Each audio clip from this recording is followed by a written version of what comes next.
Kalina Oktarani sebut ibundanya jadi penyebab perceraiannya dengan Deddy Corbuzier. Kalina Oktarani kembali membuat pernyataan yang mengejutkan tentang ibu kandungnya Erlan Wardania.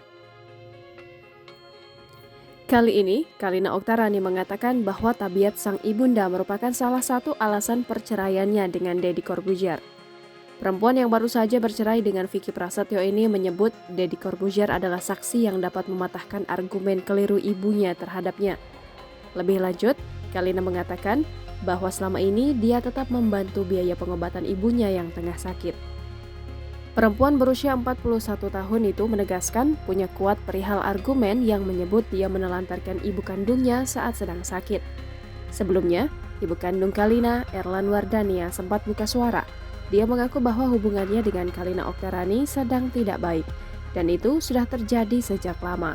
Bahkan Kalina disebutnya sudah tidak pernah menjenguknya lagi. Jangan lupa subscribe, share, komen, dan like ya!